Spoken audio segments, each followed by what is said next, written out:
Today's adventure starts right here at the Elwood Haynes Museum.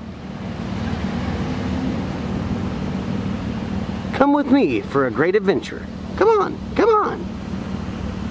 Elwood Haynes Museum. The home was built in 1915 for Elwood. That's a picture of him and his wife Bertha when they were first married. And this is a portrait of Elwood Haynes right prior to his death in 1925. He only lived here for 10 years.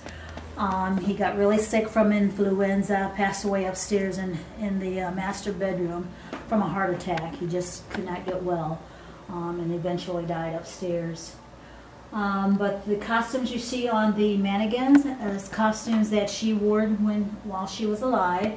The china was a wedding gift to them when they were married in 1887. And the rug was here in the house during that time when they were living here. And the desk you see right there was a desk that he used in his shop when he was inventing the gasoline automobile. And everything is pretty much original to the home. The clock right there was the clock they had gotten when they had gone to the state fair.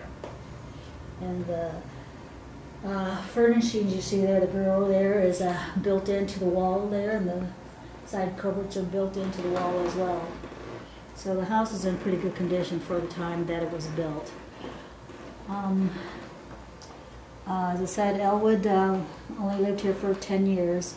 Elwood actually was born on October the 14th, 1857. He actually married Bertha, who was his grade school sweetheart. They knew each other for years. They actually got married in 1887. They did live here. They were born in Portland, Indiana.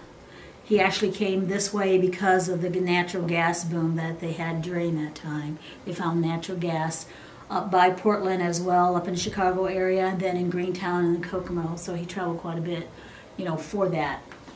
The easel here will show you pictures of what the home looked like when it was first built, and it was built by R.L. Young, the architect. In the picture here, this is the only change that's actually to the house.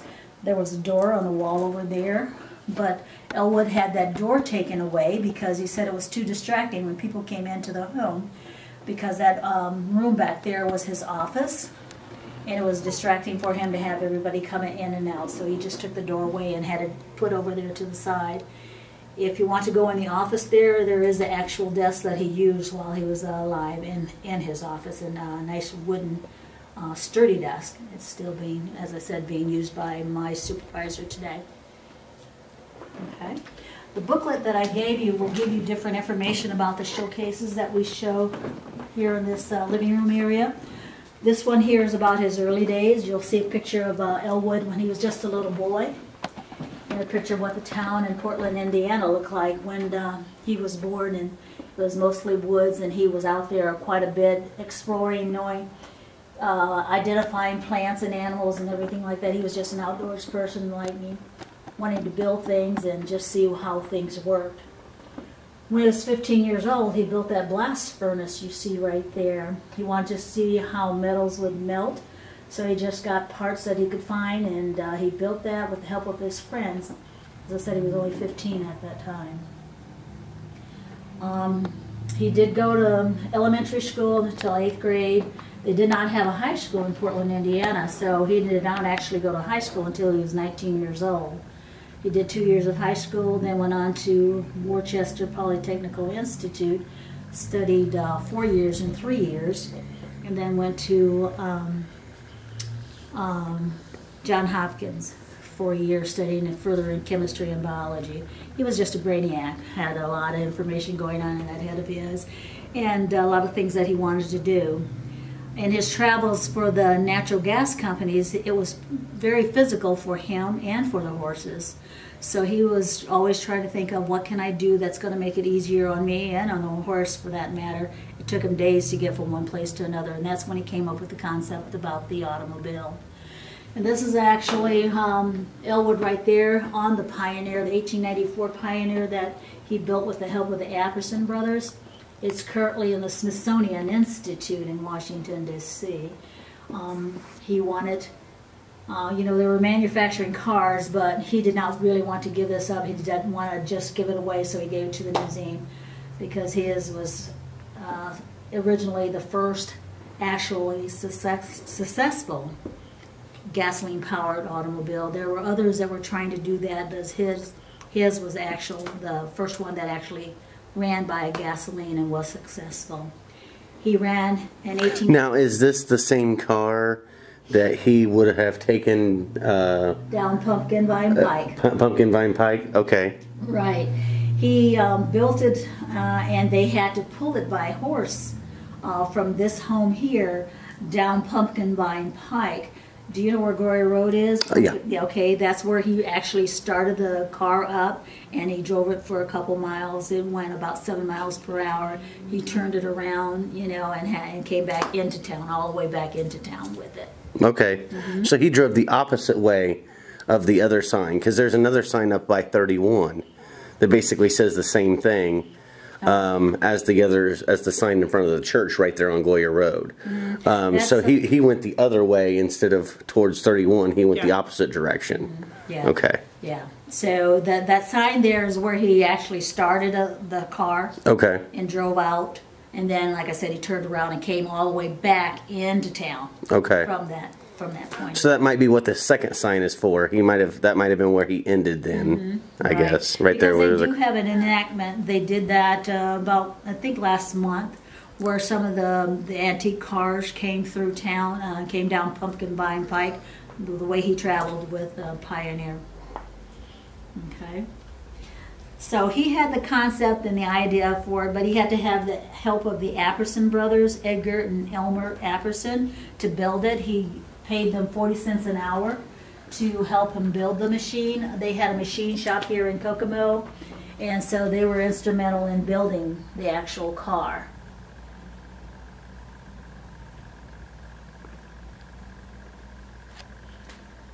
So also, the picture down there is a home that they lived in prior to them living here. It was on Washington Street, but they've actually moved it over to Armstrong and Park, I believe is where it is right now. He was always tinkering, as I said, trying to invent things. He did invent a gasoline engine that he bolted to the floor in the actual home there that you see there. He started it up, it rattled and shook so much that it broke away from the floor and scared his wife half to death. She said, no more building things and putting, you know, in my kitchen you have to build your laboratory workshop outside, and that's what yes, you see a picture of it right there. So in this particular home, down in the basement, there was a trap door in the basement floor. There were stairs to go down that, and then a tunnel from this home to his laboratory and workshop, which is a house that's catty corner from us. So he just went there whenever he wanted to. And there's a picture somewhere, I haven't seen it, of him actually in the laboratory with his pajama shirt hanging halfway out. And his little hat he always wore, had it on his head, and he was over in the shop working. So he could go anytime that he wanted to or had an idea that he needed to work on. Now, does the museum own that house as well? No, they do not. It is a private residence. Okay. So yeah, that was his workshop, as I said, but and the tunnel is no longer there because of the way they built the roads and things, you know, after that. So, and then the trap door is closed. It's no longer there. They've closed that off as well. Now this is a 1905 Haynes automobile. It cost about $1,350 during that time. The driver would be in the back, the passengers in the front.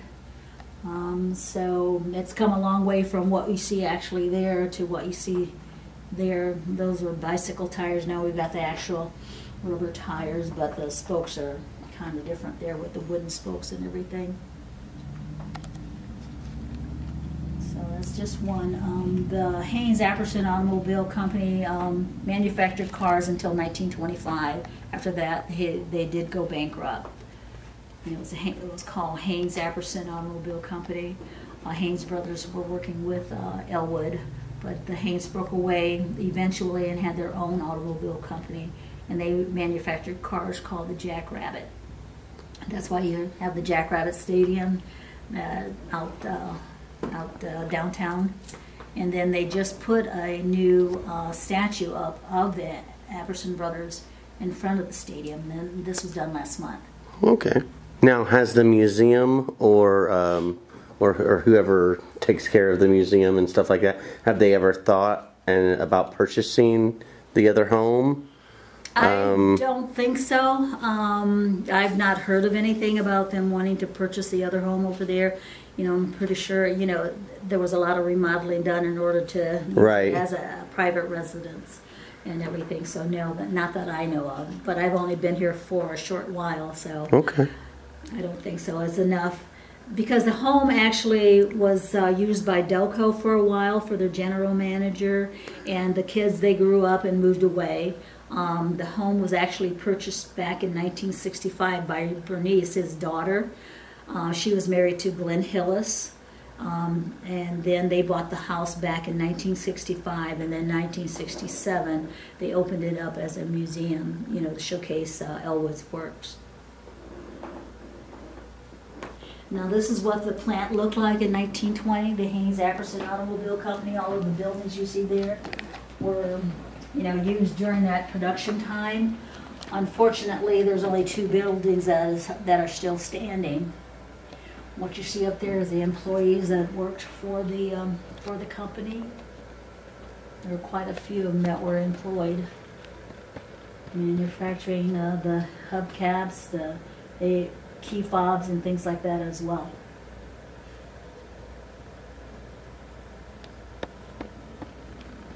Now this building is the one that's still standing over on, I think it's either Main. It's the auto salvage yard. That one's still standing. And then the little building that's in this picture right here, it was the administrative building. Okay. It's currently used as apartment buildings.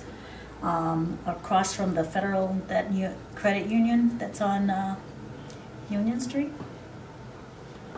It says Haynes Automobile Company on the front. That's etched in the front, right in the front. Now, is his daughter still alive? No, his daughter Bernice passed away some time ago. I'm not sure exactly when. And March is also gone. I know he did pass in 1968. Now Bernice and Glenn had a daughter named Margaret Hillis. Now she was a conductor down at the Indianapolis Symphony. So, and I think she died in 1998. She was very famous and a well-known musical conductor. So even though Elwood was involved in the automobiles, his first love was actually the metallurgy and doing work with that. He was instrumental in inventing and manufacturing what they call stellite, and it's an alloy that's being used and produced today at the Stellite International Company, the manufacturing plant that's over on Deffenbach. That still manufactures his alloy, and the administrative building is over on Park next to the Kokomo Beach. But his alloy was used in World War I. The Army needed him to figure out a way so that the soldiers could shoot their carbine rifles. Because they got so hot when they were shooting them, and they would burn their hands. So they gave Elwood one of the carbines, asked him to look at it and see if there was anything he could do, you know, to help them. So he lined it with his alloy in the carbine of the rifle, and it has a high resistance to heat, and they were able to shoot faster and longer, you know, using those rifles because they were lined with his alloy. The alloy was used in outer space. It's still used in cars, in jet plane engines and submarines, and also he did the signal mirrors that they used on the boats because it was highly resistant to corrosion.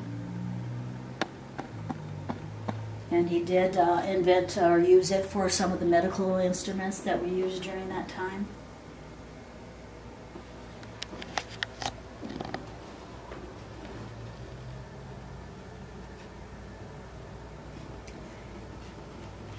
And this is what the plant looked like in 1920. The Haynes Stellite Company is no longer standing. But Elwood also invented stainless steel, His wife said she was tired of polishing sterling silver and wanted to know if there was anything he could do to help her with that. And so he invented the stainless steel. That is probably my favorite story about Elwood Haynes. It's not, a lot of people are like, so you're a big car guy, right? You know, that's why you like him, you know, because he created, you know, basically the first car. No, it's because he was such a romantic for his wife that he would create something, you know, that she didn't have, so she would not have to work, you know, even harder, you know, in her life. And using his brains for other than just that. I mean, like I said, he was one that was always busy trying to work with his alloys. I mean, that was, I think, was his first love. The automobile was a necessity, you know, in order to save himself physically and for the horses. But he had always been working with the metals and the alloys and things like that. Bernice was very talented too. Yes, Bernice was very talented. She needle pointed that when At she was the age 12 of years 12. old. Yeah. 12 years old. I couldn't do that at my age now. More or less 12. Right. She was a very talented young lady. You know, during that time, women didn't have as much to do, you know, so that would be one of the things that they would learn, you know, at the teachings of their mothers and things like that, so. And if you look in that showcase over there, the little dress that you see there was, I think, from her mother's wedding dress. I believe is what it says there. It belonged to her. She wore the same exact dress. And that's a picture of Elwood with his brothers, his 5 brothers. Now, his brothers didn't think he would amount to much. Elwood wouldn't, because he was always tinkering and trying to build things. So, based upon that, they got that totally wrong. I was going to say, boy, were they wrong about that one. And probably the most successful, I would say, probably out of all of the brothers then at that point, you know. You know, bringing them into the industries, you know, that he, you know, he worked or he, you know, started. Because the steel was a large business for them, you know, during that time when he was still alive and even afterwards. His son, March, took over the business after Elwood died in 25. And then, of course, he had the help of the other gentlemen that he worked with. He worked with Mr. Seiderling and Starbuck. So they're all gentlemen that he worked with, and they worked with the alloys and the stainless steel as well. Now up on the second floor, I'm going to go turn on lights here after a while, but you can go up on the second floor. The master bedroom is called a Stellite room. It showcase more of the things that Elwood had done with his Stellite during that time.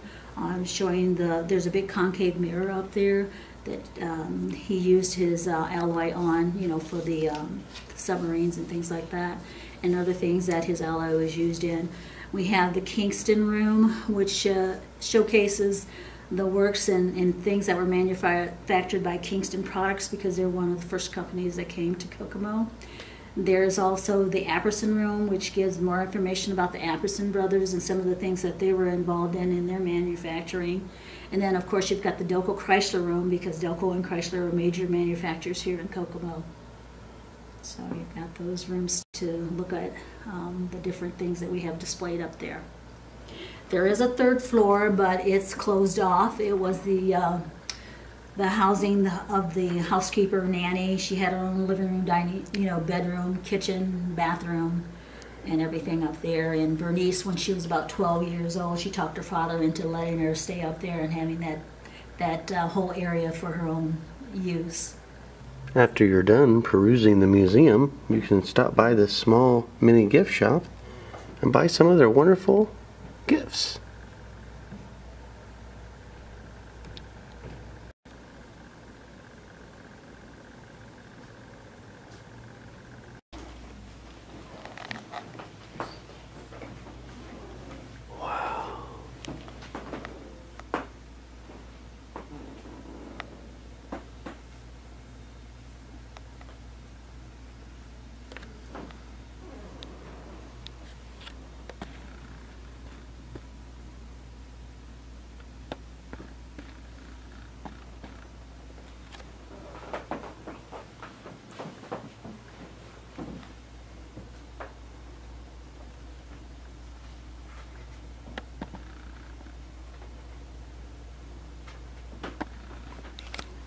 And you said his name was Glenn? Mm-hmm. Glenn and Bertrice. Bernice. The traveling judge in Portland, in Jay County. And then, like I said, his actual desk is the one behind the table that he used when he was in this office. Just to show they don't make desks like they used to. No, they definitely do not make those nice sturdy desks like that. Wow, look at that.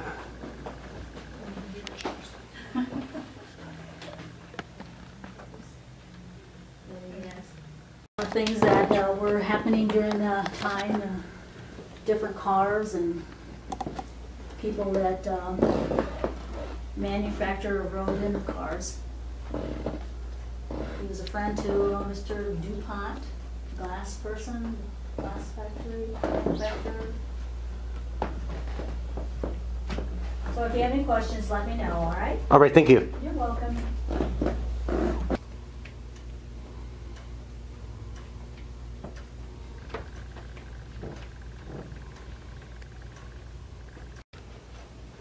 This would be the bathroom where they used the potty and washed up for dinner and even took their baths. So this is the master bedroom, she said. So this would be the room that he passed away in. Let's see if I can give you a gander of how big this room is. It really is a really decent sized room. I will give them that. It's a very big room. For a master bedroom, it's definitely the right size. As you can see some here, as she said, here's some of his Stylight things that he was working with on the submarines.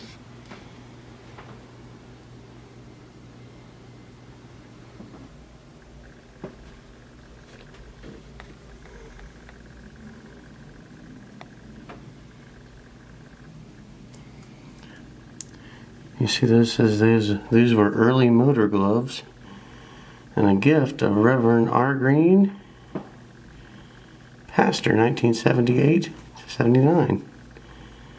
Faith United Methodist Church, Kokomo.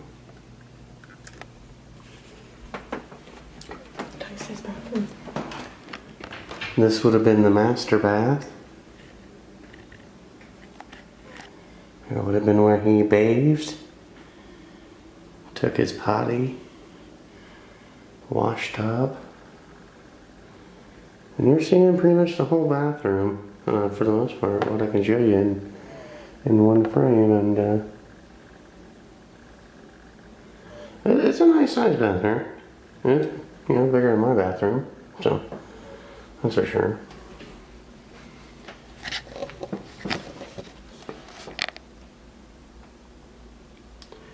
Here are some other things that he used. See right there, we were talking about the silverware. There's the silverware, so his wife wouldn't have to polish the silver anymore.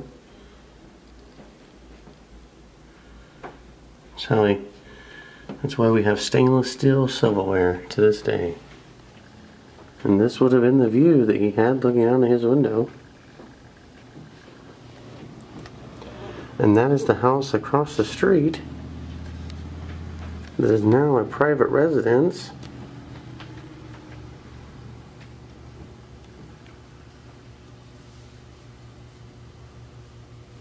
That used to be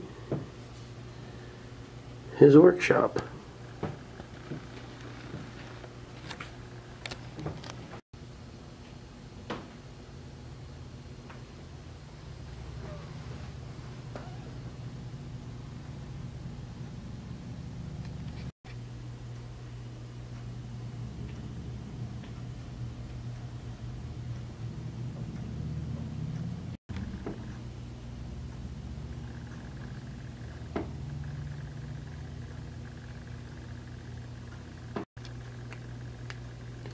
Pratt and Whitney aircraft.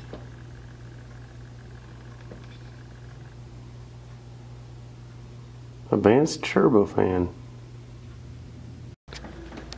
This is the Delco room, because Chrysler and Delco are big names here in the car business, and they're both located right here in Kokomo.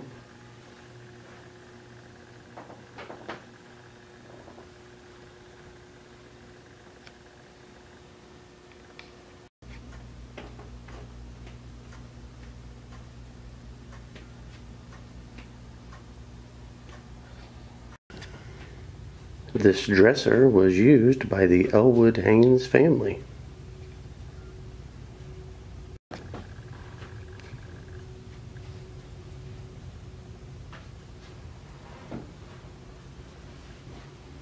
This is a transmitter that Kingston made. He made them shaped like hourglasses.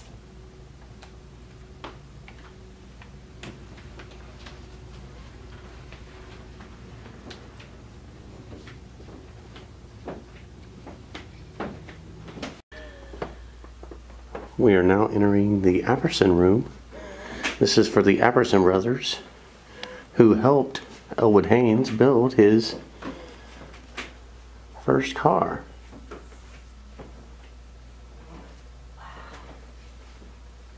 Tools used by the early automobile makers. Say that again. Those are tools that were used by the early automobile makers. Hand tools.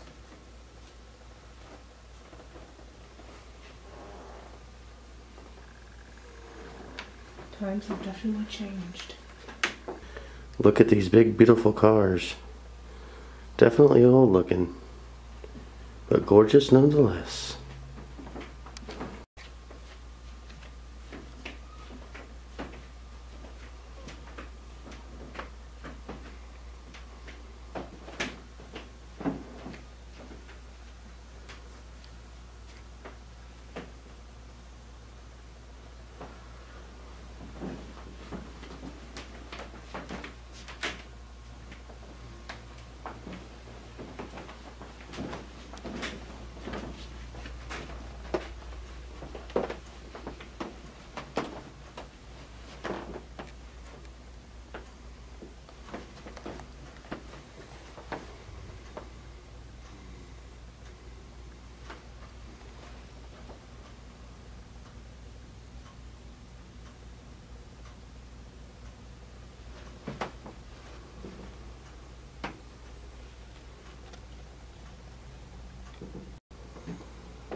This used to be the kitchen area until they turned it into our office.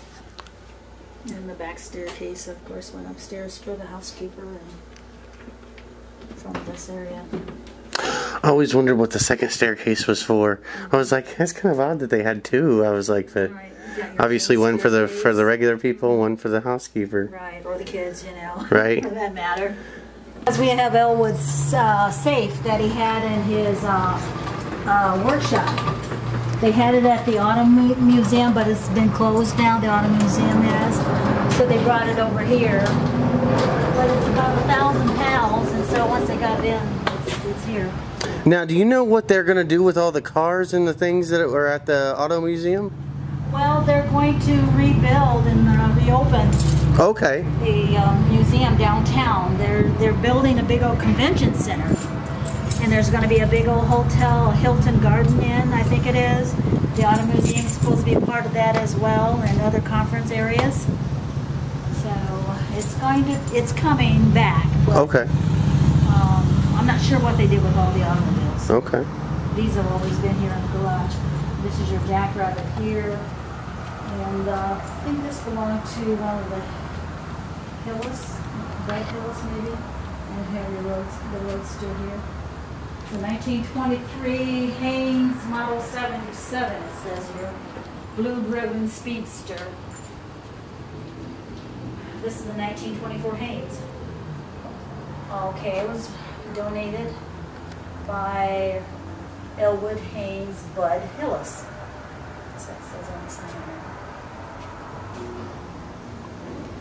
there. And what year did Mr. Haynes die? 1925. 1925. And it said, you said that was a 24.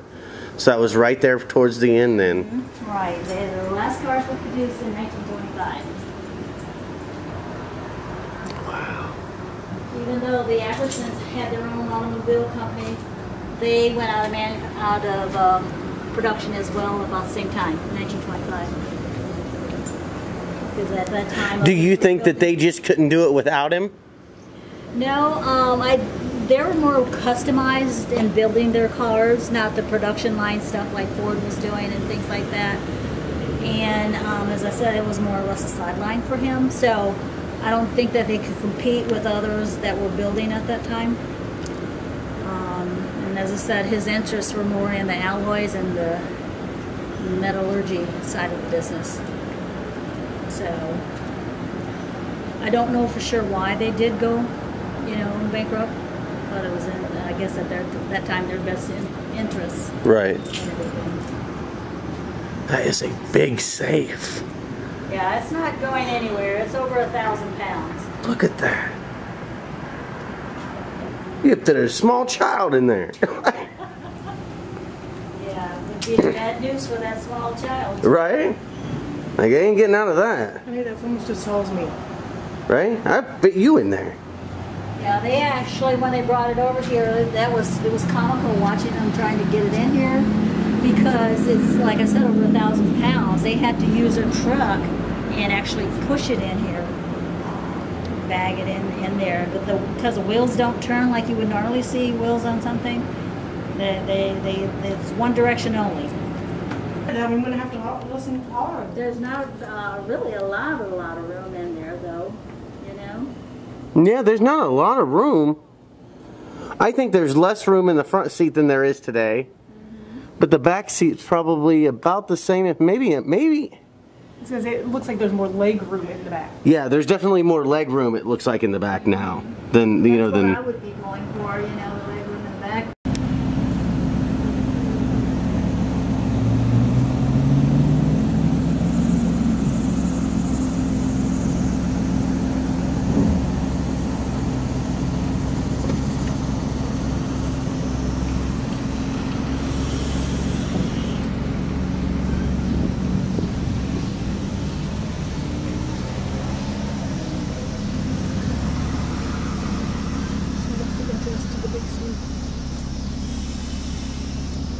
That would make sense. And that's how you get into the front entrance of the house.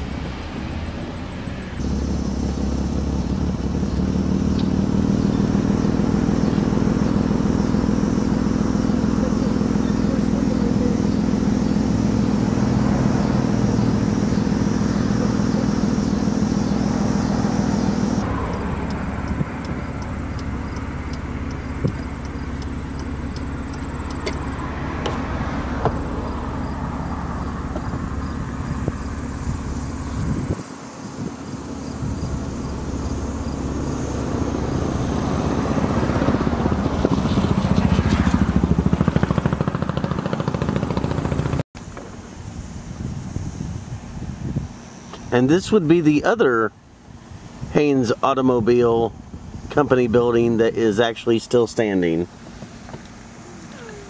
Not sure if I can get a full, there you go, full view of the whole building.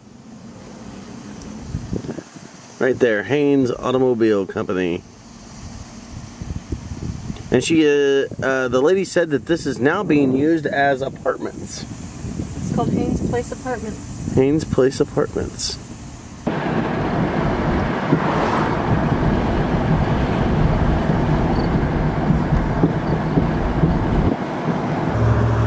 Now, the lady at the museum said this is where he started his car. This is the memorial plaque, the commemoration plaque that says this is where he started everything. He was the inventor, designer, and builder of America's first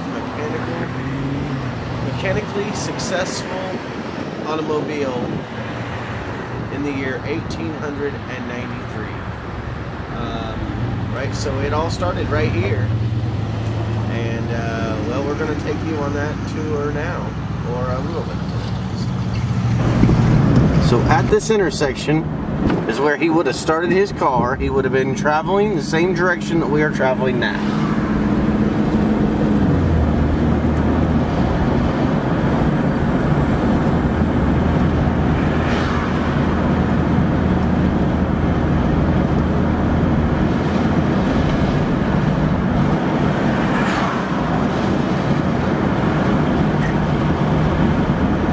we're doing 40 miles an hour. He would have been doing 7. And he was doing 7.